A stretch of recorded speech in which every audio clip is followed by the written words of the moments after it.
¿Qué tal, amigos de Vanguardia MX? Qué bueno que nos acompañan otra vez acá en este espacio en el cual procuramos tener conversaciones con personas que nos ayudan a comprender mejor la realidad y a partir de ello tomar mejores decisiones. El día de hoy tenemos un invitado de lujo, siempre son de lujo, pero hoy es todavía de mayor lujo porque no solo viene vestido con guayabera elegante, sino que es uno de los políticos más relevantes de nuestra entidad, el secretario de Gobierno del Gobierno de Coahuila, Óscar Pimentel González. Óscar, gracias por estar acá. ¿Qué tal, Carlos? Buen día. Hola, Gustavo. Bienvenido. Gracias por la invitación. No, hombre, al contrario, gracias por hacerte un espacio en la agenda. Y bueno, como ya saben ustedes, estamos en este periodo de gracia que me concedió Gustavo de 6 meses, de aquí a fin de año todavía voy a poder estar aquí en el programa. Y pues siempre me da mucho gusto saludar a Gustavo, de quien pues nos habíamos librado un par de semanas, pero ya está acá. Te di la oportunidad de que pudieras explayarte en estas últimas 2 semanas. Espero que lo hayas aprovechado. Habrá que ver qué dice el público. Y bueno, Carlos, tienes razón. Uno de los políticos más importantes, con más experiencia y de lujo. Yo, mira, hasta me puse camisa. ¿Qué tal? Bien elegante. ¿No? Sí, hay niveles. Depende del invitado. Óscar, gracias por estar acá, por hacer un espacio en tu agenda, que es una agenda muy apretada, pero antes de entrar allí al asunto del trabajo que ahora desempeñas en el gobierno de Coahuila, nosotros siempre tratamos de que las personas que nos hacen favor de acompañarnos puedan conocer mejor a la persona. Y tú, pues tienes una muy larga trayectoria que comienza ¿cómo? ¿En dónde empezó tu gusto por el servicio público, por la política, por esto a lo que te has dedicado? El gusto por la política empezó desde que yo era adolescente. Casi puedo decir de la secundaria, que... Ya eras grillito ahí en la secundaria. Era representante de mi grupo, entonces participaba en las decisiones del salón y qué teníamos que hacer. Y luego a partir de ahí, pues con los demás grupos, la sociedad de alumnos. Y así fui, ya cuando regreso a Saltillo, porque viví un tiempo en Torreón, termino la preparatoria del Ateneo Fuente. Soy presidente de la sociedad de alumnos del Ateneo Fuente. Fui parte del comité de lucha por la autonomía de la universidad. Entonces, ese gusto por la política fue desde adolescente y luego efectivamente fue el servicio público, ¿no? Y en el servicio público pues tengo ya como 48 años más o menos. Un ratito. ¿No? Ya tengo un rato. Pero ¿de dónde sale ahí en tu familia, tu papá, tu mamá, tus tíos, tus abuelos, que eran políticos? ¿Les interesaba la política? ¿Fueron candidatos? ¿Estaban en los partidos? Bueno, de parte de mi familia Pimentel sí, había, digamos, el apego por la participación política. De hecho, mi papá, agrónomo, ha participado mucho en la vida gremial de los agrónomos. Hay por ahí un bisabuelo que fue presidente municipal de Lerdo, Durango. O sea, sí hay el antecedente, ¿no? Y del lado de mi madre hay mucho el apego hacia la cultura, la lectura, la música, en fin, creo que fue un buen equilibrio. Una buena mezcla. Y había un ambiente, el ambiente de la familia, pues, propicio para estos temas de política, o surgió de pronto, nada más. No, realmente en la familia no era una... No se conversaba sobre política. No era un tema, ¿no? Sino más bien fue una vocación personal. Y lo que sí puedo decir de mi familia es que había un ambiente de gran libertad, ¿no? Mi madre y mi padre siempre nos inculcaron a usar responsablemente la libertad. Entonces, y yo creo que es el fundamento finalmente de la educación, el que podamos inculcar valores, principios a los jóvenes para que sean capaces de saber dónde están los límites de tu libertad, dónde comienza la libertad de los demás y cómo tienes que respetarlo. Entonces creo que ese es el ambiente que privaba en mi familia. Ya. Pero luego, cuando ya llega el momento de elegir carrera, pues no decides ser politólogo ni abogado, sino economista. ¿Por qué? Primero, yo iba a ser agrónomo, porque mi papá es agrónomo y tengo 4 hermanos que son agrónomos. Entonces, de 7 que somos en total, solo 3 no somos agrónomos. Laura, que es química, y Alberto, el último de mis hermanos, que es comunicólogo, y yo, que soy economista. ¿Yo por qué estudié economía? Por la influencia que tuvo en mi forma de pensar un maestro que fue muy importante, que fue rector de la universidad, Melchor de los Santos Ordóñez, ¿no? El más joven de los rectores. El más joven de los rectores de la universidad, a los 23 años era rector. Y yo convivía con él antes de terminar la prepa y estaba estudiando mi bachillerato especializado en agronomía, ¿no? Y entonces dije, no, yo quiero estudiar, yo quiero pensar como él, ¿no? Ya. Quiero estudiar economía. Y entonces creo que no me equivoqué, porque la economía te da instrumentos de análisis importantísimos para analizar la economía, la política, la sociología, en fin, la vida pública de las comunidades, ¿no? Y luego te tocó, ya que estudiaste eso, una época del país en la cual pues los que se encumbraron en la política nacional eran economistas. Además, Sí. sí, porque Miguel de la digamos Madrid, que se puso de ¿no? moda, ¿no? Se puso de moda. Se puso de Sí. moda la economía. Y, por ejemplo, yo trabajé, digo, años después, me tocó trabajar con Carlos Salinas de Gortari, con Luis Donaldo Colosio, en algún otro momento con don Fernando Gutiérrez Barrios, en tareas que tenían que ver precisamente con mi carrera, ¿no? Con la economía, con los temas presupuestales, programáticos, la planeación del desarrollo, en fin. Ya. Y regresando otra vez un poco a los inicios, ¿cuándo se da la primera oportunidad, la primera posibilidad de entrar al servicio público o de incursionar en la actividad política partidista propiamente?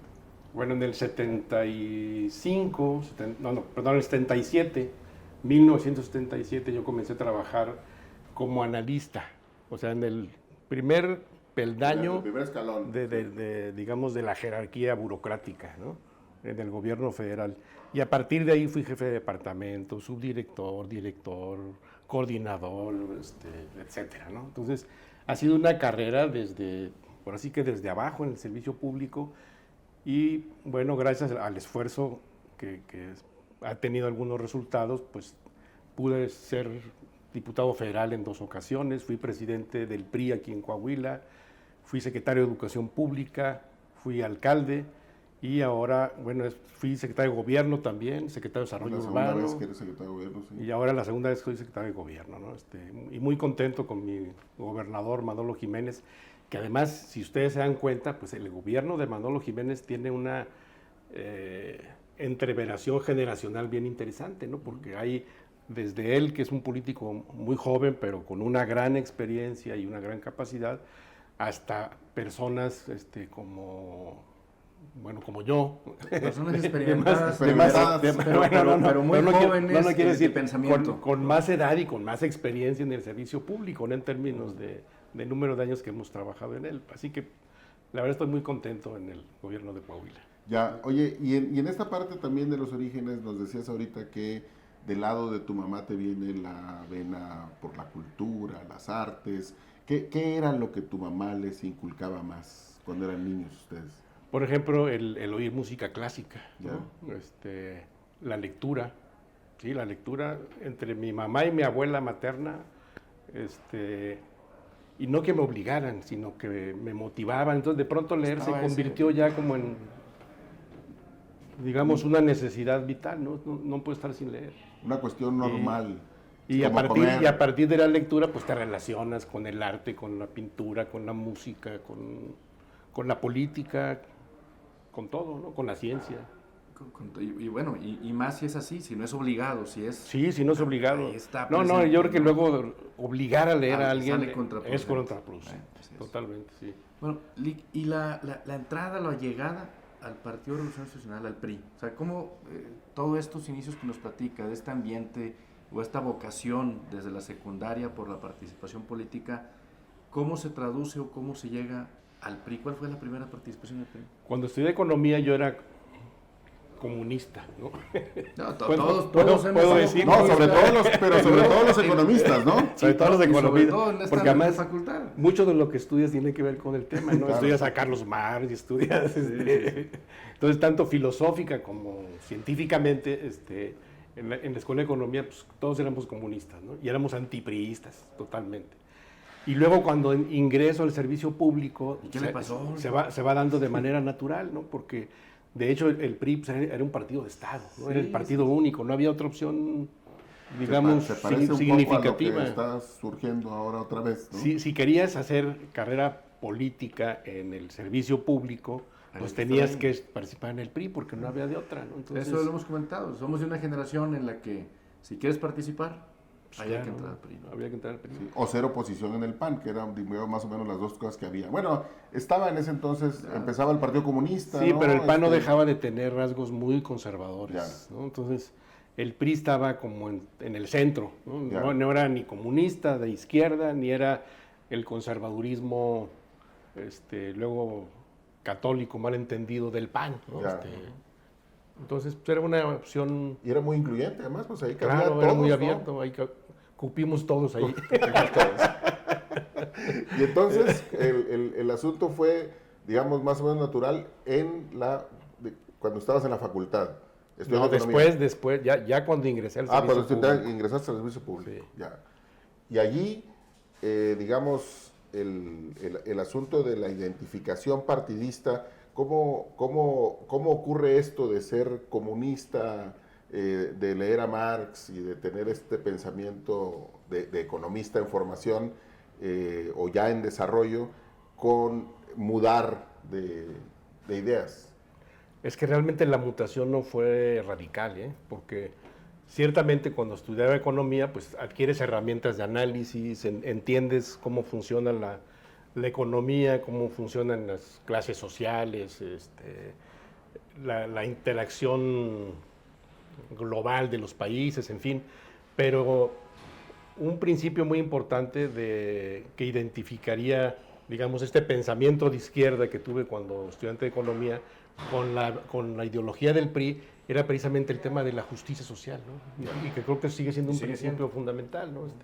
El hecho de que todos podamos, pues, tener una mayor igualdad social, igualdad de oportunidades, de desarrollo, de desplegar nuestras potencialidades. Yo creo que eso es lo más importante. Oye, ¿y no se ha desdibujado estos principios?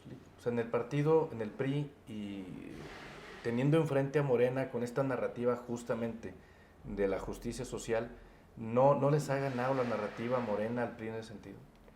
Pues yo creo que lo que ha ganado Morena es base social, ¿no? Por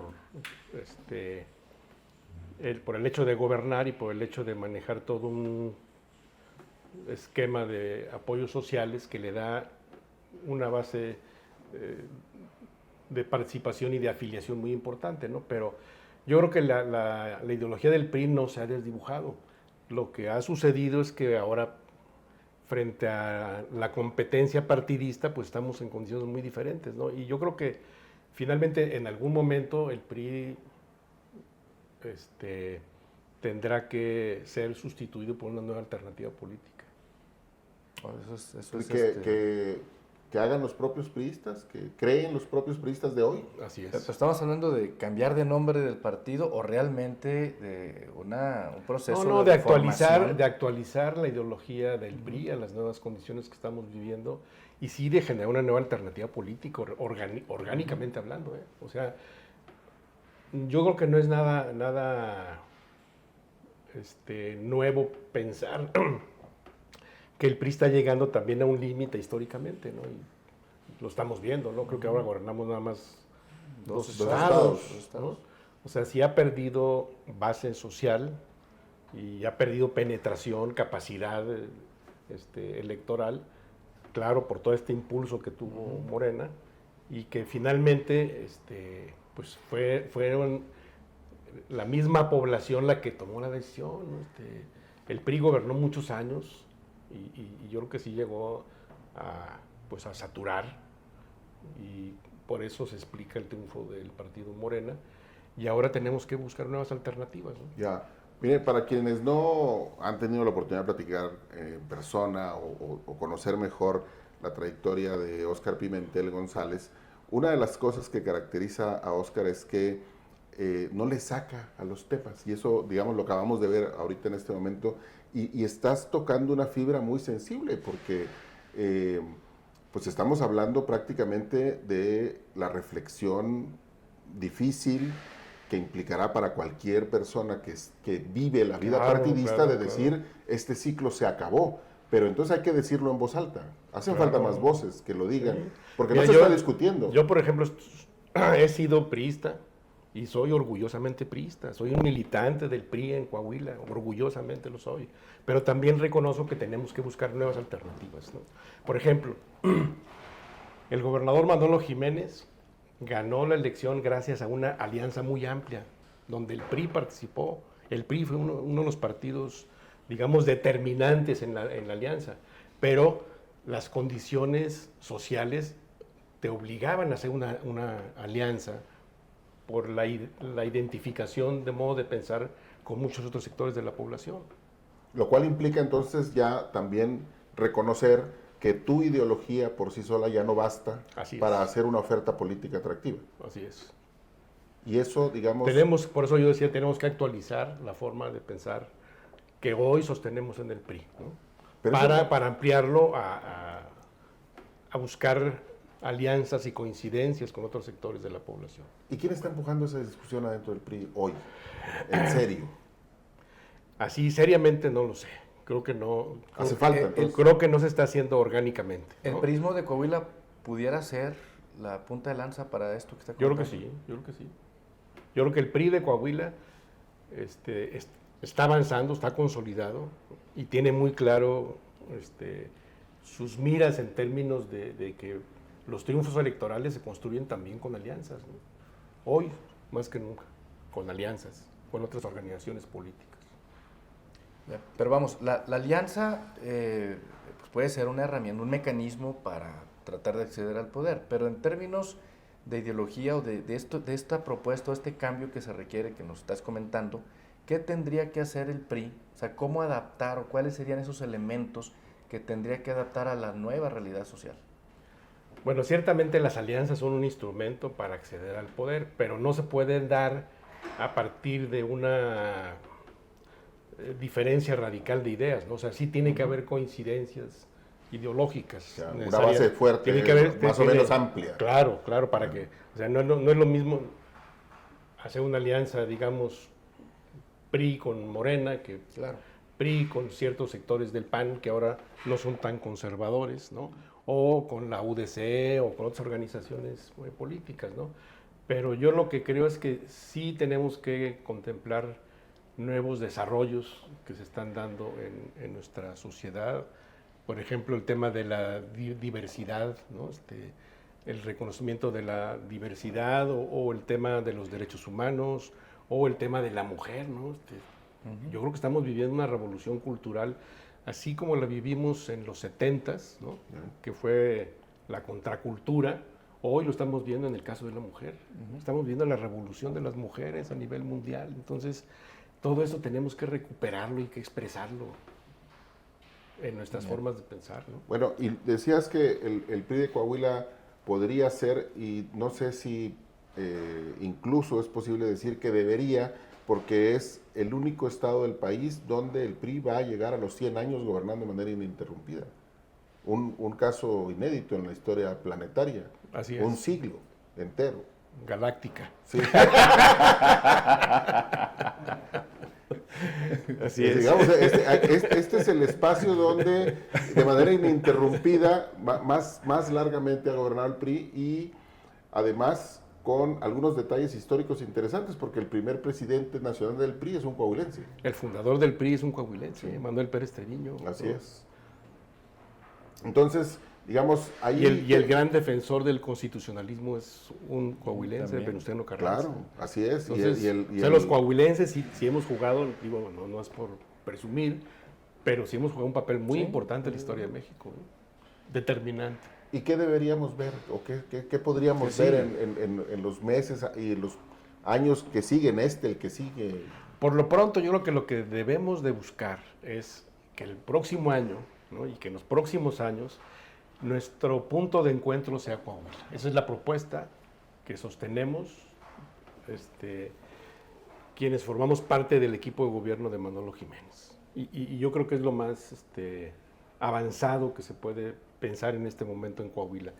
Que defendamos la seguridad, que defendamos la posibilidad de generar empleos, de impulsar el desarrollo de Coahuila, de mejorar nuestra calidad de vida, más allá de las etiquetas partidistas. Claro. O sea, no nos deben preocupar las etiquetas partidistas, nos debe preocupar Coahuila, nos deben preocupar nuestras familias, cómo vivimos, porque lamentablemente si vemos el resto del país, pues nos vamos a encontrar con situaciones muy desagradables, ¿no? Desde el dominio de la delincuencia organizada, la violencia generalizada, la impunidad y la ingobernabilidad también. Entonces, si no hay seguridad, si no hay certidumbre jurídica, no hay gobernabilidad. Y si no hay gobernabilidad, pues no hay desarrollo de un Estado. Has dicho Tan un término, simple como eso. claro, un término muy importante, gobernabilidad, que es quizá pues, la médula de la chamba que ahora haces. Así La es. gobernabilidad Así es tu responsabilidad fundamental. ¿Qué es eso? ¿Cómo se cocina todos los días? La No, gobernabilidad... no lo quieres saber. Fíjate. ¿No? Fíjate. Es mejor mantenerlo así. La gobernabilidad es que tú, como trabajador de vanguardia, tengas confianza en las decisiones del gobernador. Que tengas confianza en que si el gobernador te dice algo, se va a hacer, ¿no? Ingobernabilidad, que el gobernador te diga que sí se va a hacer algo y no se pudo. Porque no pudo procesar por las diferencias políticas, porque el Congreso no le permitió, o porque no hubo las formas de lograrlo, o porque no tiene el equipo competente para hacerlo. Eso es ingobernabilidad. Entonces, ingobernabilidad es confianza de la ciudadanía en su gobierno. Para la gobernabilidad es importante la función del Congreso. Y el Claro, siguiente año claro, viene claro. la elección de los diputados y Claro. diputadas que van a integrar la legislatura. Actualmente estamos viendo un conflicto dentro del panismo, que es quienes son sus aliados en esta alianza que conformaron por la seguridad para llegar al Sí, gobierno. sí. ¿Es un tema que le preocupe al gobierno, al Estado, al partido, el conflicto que tienen sus aliados en el panismo? Pues mira, yo creo que cualquier conflicto político tiene que ser motivo de preocupación si estamos pensando en la gobernabilidad. Y no solo dentro del PAN, sino también dentro de otros partidos, porque, como les digo, yo creo que lo importante es que estemos pensando en cómo proteger lo que ya tenemos y cómo mejorarlo, ¿no? Entonces, un conflicto de un partido sí afecta, ¿no? Porque finalmente lo que tenemos que buscar es que el gobierno tenga, y lo voy a decir con toda claridad, lo importante es que el gobierno tenga el monopolio de la fuerza, que es el primer Claro. requisito de un Sí. Estado, es tener el monopolio de que la policía, que el ejército, etcétera, responda a una determinación y una voluntad política de que tengamos seguridad. Y si tenemos seguridad, vuelvo a decirlo, tenemos gobernabilidad. Pero no es nada más seguridad, ¿no? No, claro que no. La seguridad pública es muy importante, No, pero hay solamente. otras cosas como el Estado de Derecho, por Sí, ejemplo. claro, la certidumbre jurídica. Sí. Hace unos días publicó el Instituto Mexicano de la Competitividad un estudio donde analiza todos los estados. Ujú. Y Coahuila ocupa el primer lugar en certidumbre jurídica, tomando en cuenta los servicios notariales, ¿no? Somos el primer lugar, ¿no? Lo comentaba hace unos días con los notarios públicos, les dije, bueno, esto es muy bueno, ¿no? Pero todavía tenemos muchas áreas de oportunidad que atender, ¿eh? O sea, Innovación y no competitividad podemos echar las campanas al vuelo, ¿no? bajó del primer lugar tercer lugar al 10º lugar. Entonces, hay un área de oportunidad también en Sí, hay áreas de innovación oportunidad que y tenemos que competitividad. atender. Y no es tanto que Coahuila haya bajado en competitividad, sino que otros estados subieron. Entonces, Bueno, nos mantuvimos, digamos, en el nivel en el que estábamos, pero sí tenemos que atender temas como de conectividad, ¿no? Sí. Toda nuestra red carretera, nuestra conectividad aeroportuaria que ya se está atendiendo. Tenemos que atender mejores condiciones para la llegada de nuevas inversiones y para aprovechar esto que es la relocalización de mercados a nivel mundial, ¿no? Eso que llaman el nearshoring. El nearshoring. Sí. Y bueno, en general se trata de que, en este caso, Coahuila, con su gobierno local, pues haga de este estado un buen lugar para vivir. Así Que es. por cierto, esa cosa se empezó a comentar o empezó a ser relevante o empezamos a hablarla acá en Saltillo cuando tú fuiste alcalde. Sí. Ahí fue cuando comenzó este asunto de Del que... 2000. Miremos, Saltillo, la mejor ciudad para vivir. Así es. Y era medio exótico en ese entonces, sí, y no sí. parecía, pero se convirtió, pues estamos hablando ya de un cuarto de siglo, en que ese ha sido un tema relevante. Algunos se burlaban diciendo que parecía anuncio de desarrollo inmobiliario. Sí. No, pero finalmente terminó siendo un principio bien importante de que lo que tenemos que cuidar y proteger e impulsar es el desarrollo de nuestras condiciones de vida, más allá de los partidos políticos. Y no es por despreciar los partidos, pero yo creo que lo importante es que incluso los partidos políticos podamos coincidir en esta visión. Oscar, tú has sido diputado federal, secretario en varias ocasiones aquí en el Estado, funcionario federal en distintos cargos, en diferentes gobiernos, Enrique Peña Nieto, Con Calderón. con Calderón en Conagua. En Conagua, sí. En la Procuraduría General de la República. Ah, es cierto, la la Procuraduría, tienes razón. En la extinta En fin, PGR. la experiencia es bastante. Yo quiero preguntarte, ¿cuál de todas estos cargos, de todo este recorrido de tu vida profesional, cuál es el que ha representado el mayor reto en toda esta trayectoria? El mayor reto, pues la presidencia municipal. La presidencia municipal. Y además, el más satisfactorio también, ¿no? Porque estás muy cerca de la gente y tienes posibilidad de intervenir en todas las áreas, ¿no? Se hicieron claro cosas... que tienes, como alcalde tuve retos que no logramos lo que queríamos, pero en otros que eran muy importantes logramos, y creo que con creces, superar los problemas que tenía la ciudad, ¿no? Como el tema del agua, por ejemplo, ¿no? Que estamos en una crisis terrible. ¿Le cambiarías algo a lo que hiciste con lo del agua, de impulsar el surgimiento de Aguas de Saltillo, esta empresa mixta? ¿Habría algo que corregirías, que pulirías No, más? yo creo que desde la licitación que se dio a nivel internacional, donde nos asesoramos con especialistas, con despachos de abogados, de especialistas en cuestiones financieras, hasta el resultado que tuvimos, yo creo que fue muy bueno. Realmente no lo cambiaría. Creo que se hizo bien. ¿Estás convencido de que fue una buena decisión viendo hacia atrás? Viendo hacia atrás, estoy convencido que fue una buena decisión. Y claro, estamos llegando a una situación en la que necesitamos, ahora sí, físicamente más agua, ¿no? Porque en un periodo de tiempo, como en 20 años, la población de Saltillo se duplicó y sin embargo solamente un 15% creció el caudal.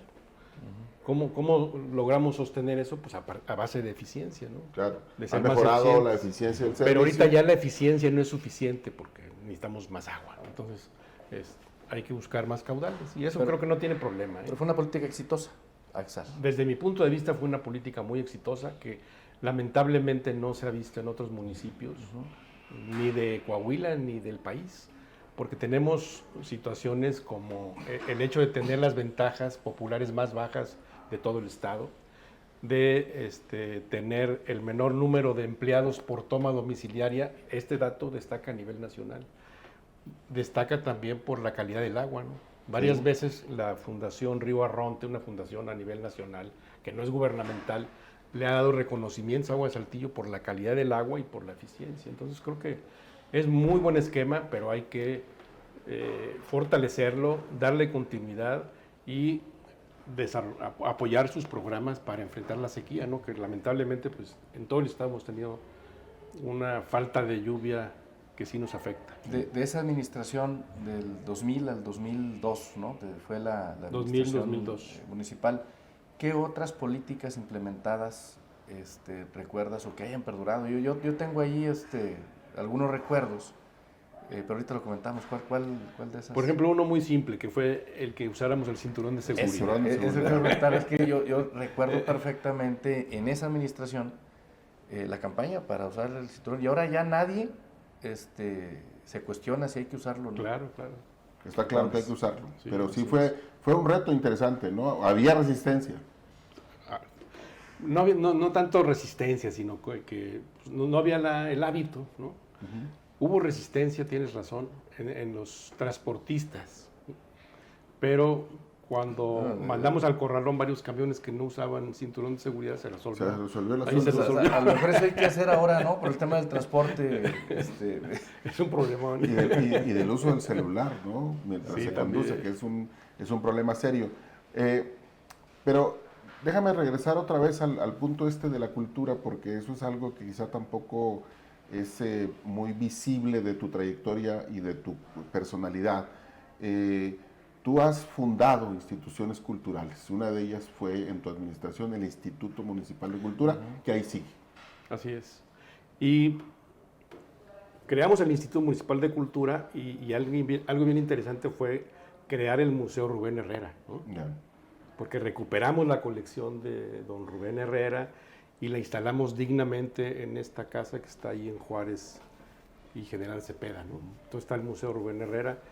Y bueno, me tocó también, cuando fui secretario de Educación Pública, que recuperáramos, bueno, no recuperar porque no lo habíamos perdido, sino que pudiéramos traer a Saltillo todo el fondo bibliográfico de don Vito Alessio Robles, que es una biblioteca que contiene las fuentes documentales más importantes de la historia de Coahuila. O sea, no hay ninguna otra biblioteca que reúna los documentos que tiene la biblioteca de don Vito Alessio Robles. Y afortunadamente ya la tenemos ahí también en un centro cultural muy importante, ¿no? Y, digamos, esta parte de tu actividad y del despliegue de tu actividad en el servicio público, digamos, ¿qué es lo que te gusta más? ¿La literatura, el cine, la danza, la escultura?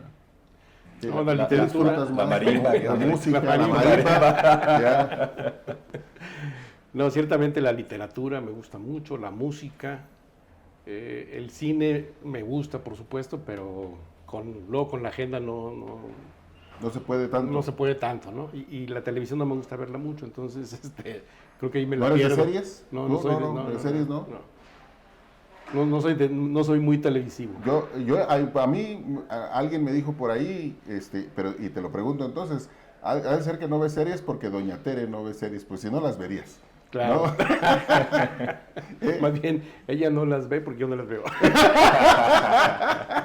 Oye, porque ese es otro aspecto importante de tu paso por la administración municipal de Saltillo, la compañía de tu esposa. Sí, claro. Doña Tere Morado. Muy importante. Ha sido un factor fundamental, ¿no? Yo diría definitorio de mi vida personal y de mi vida pública, ¿no? Sin ella no hubiera logrado lo que he logrado, la verdad. Es un Y matrimonio. siempre me ha acompañado y siempre ha trabajado, Sí. y me ha echado muchas ganas, ¿no? Como anécdota, ¿no? Cuando estábamos en la presidencia municipal, oye, terminaba yo de trabajar tarde y llegaba a mi casa y no estaba Tere. Y le digo, ¿qué onda? Le dice, Traigo agenda. no, es que tengo mucho trabajo en el DIF. Y digo, "Órale". Con una gran eficacia, además, Sí, en el despliegue Sí, de muy su buen trabajo. actividad. ¿Un matrimonio de cuántos años? Oh. ¿Sí te acuerdas?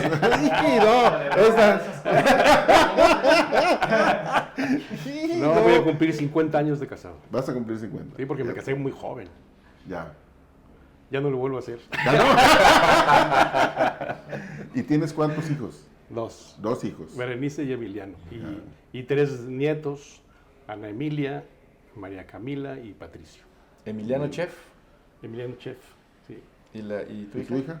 Comunicóloga, Comunicóloga. sí. Muy Bueno, bien. ni si es de la comunicación. Es decir, a ninguno de los dos les dio por la política. No, tampoco a ellos fíjate. Y sí lo llegaron a considerar, Sí, pero deliberadamente no optaron por la política. ya.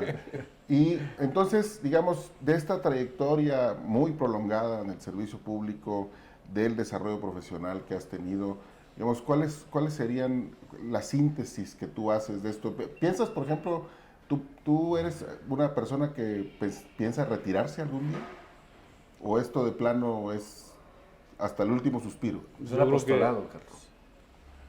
Sí, nunca he pensado en retirarme. No. He pensado en que pueda hacer cosas diferentes, ¿no? Y que me gusten, pero no en retirarme. O sea, no no es una opción. Como lo hiciste de corredor, por ejemplo, que lo transformaste Ándale. en otra cosa, Sí, ¿no? claro, claro. ¿Fuiste corredor cuántos años? Ah, buena pregunta. Como unos 30, 40 años. Ya, de maratones. De maratones, sí.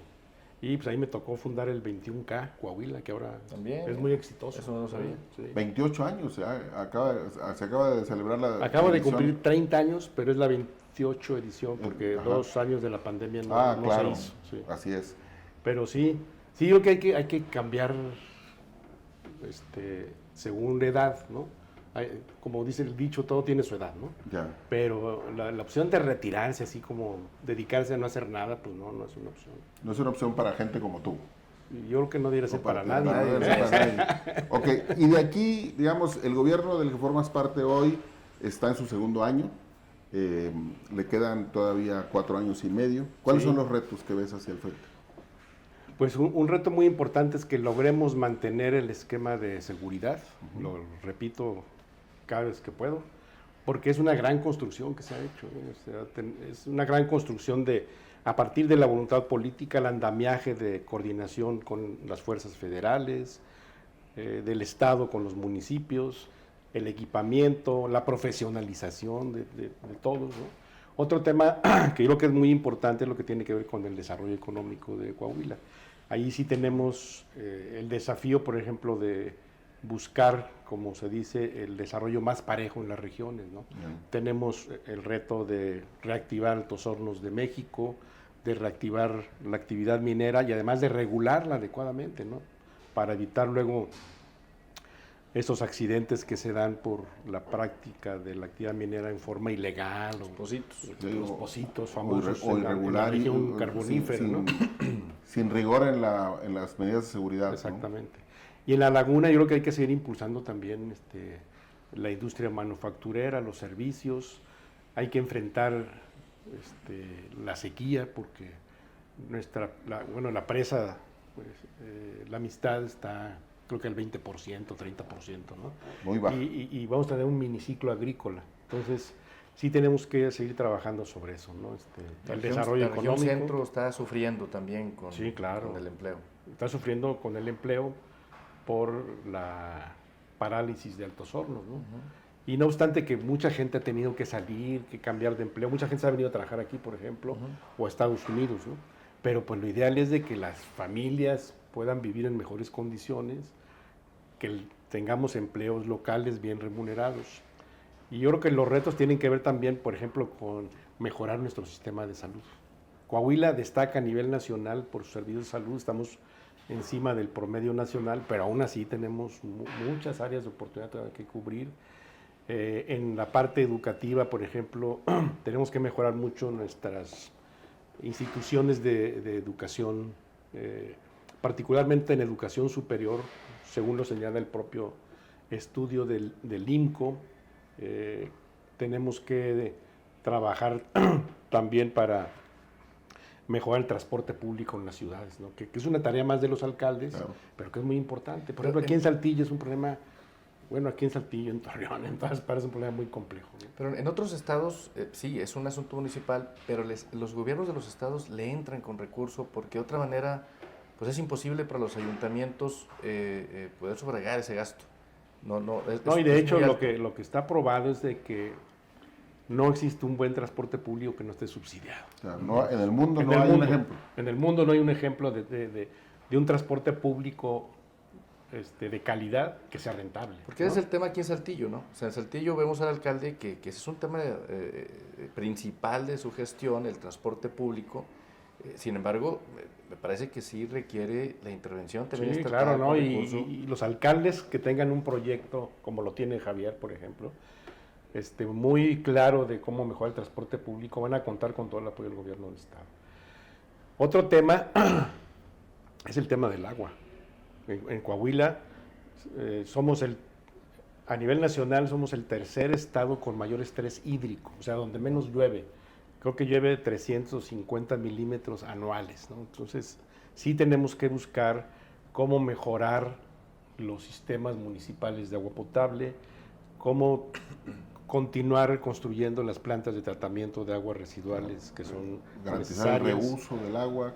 Entrarle ya alternativas de reuso a partir del tratamiento del agua, ¿no? Hay un diputado, Gerardo Aguado, del PAN. Del PAN. Acaba de comentar justamente eso, es un exhorto, pero comenta que va a ser una iniciativa para la implementación, la modificación de la ley para que se implementen estas plantas tratadoras de aguas grises. Sí, lo vi en los desarrollos inmobiliarios, que cada desarrollo tenga su propia planta. Es muy importante. Una buena medida. Claro, es una buena medida.